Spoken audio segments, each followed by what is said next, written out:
All right, go, Jared. It's Laura Rick of the Paranormal Ghost Society. We're showing you right now that we have to cross the creek. It's not a pretty sight. All they have is a wood board to cross. A very weak wood board, if that. We're almost out of the high desert and into the alpine woods. A lot of butterflies and flowers. It's a very pretty day. Go ahead and cross. You go first. I'll follow. We have to be careful because if I fall and I drop my camera, it's not going to work probably at all, considering I've dropped it in Yosemite. But you have a little post up there, a blank sign. Whoa, whoa, whoa, whoa, whoa. See how loose it is? This is like a... There we go. I made it. But anyways, the trail's gaining higher elevation. We're starting to get more into the wilderness. What do you got down here? We already found a footprint with some toes. It could be a bear print. It wasn't very long, but what? And I don't see toes, but I do. It could be a horse coming down, but I don't know. No, they have horseshoe symbols. Hard to say. Could be someone's boot. It is wide. It is very wide. The heel's very wide. So we'll just keep pursuing it.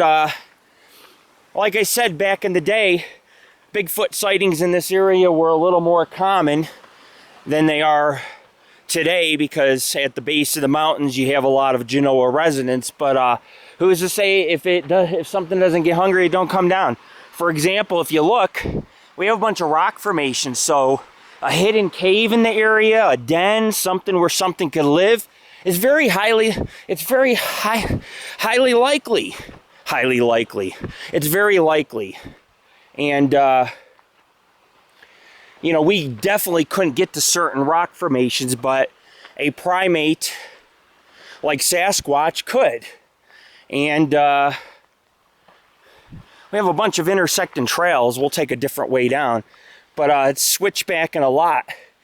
And very soon, we should be at 5, 6, 7, 8, 9,000 feet. You know, we'll take it 1,000 feet at a time and keep taking photos as we make our way up. There are mountain lions. There are black bear in the area. There's no myths about that. We are in the high Sierras, but if you look, like I said, it wouldn't take nothing for something like a cave to be in there where something could hide and live and come out when it needs to eat. So I do not doubt that Bigfoot could be in the area. But the creek, the river or creek or whatever you want to call it, is obviously, it's flowing very nicely. And there will be points where we'll have to cross it.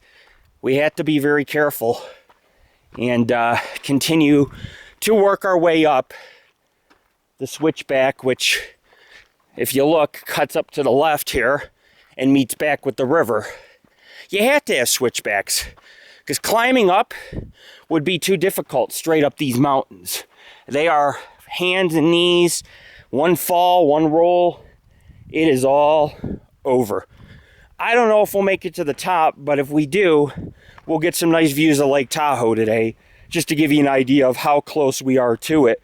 We're only like, I would say, I don't know, maybe if we can get about 6 miles up to a peak, we'll probably be able to see it, but I'm not sure. Just below us is the river, and when this trail seems to be following the river. The Sierra Canyon is a very deep canyon, and water flows through the middle, which obviously is how it was carved out.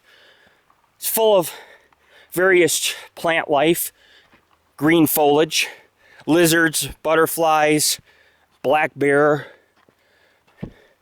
mountain lion, deer, and possibly Sasquatch. Hopefully we can get out of the sun and get into some shade.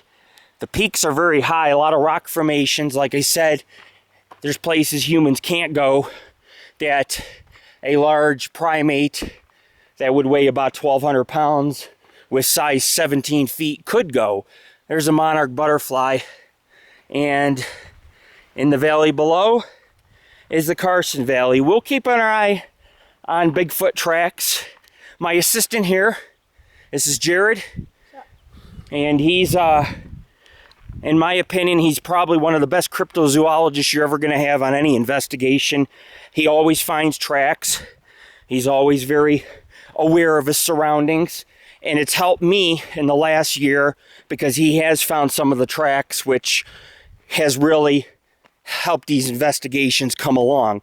So never judge someone for their age, because just because they're 10 or 15 or 8 or whatever age they are does not mean that cryptozoology is a sin. It is a science, what we do here, and something good can come of it.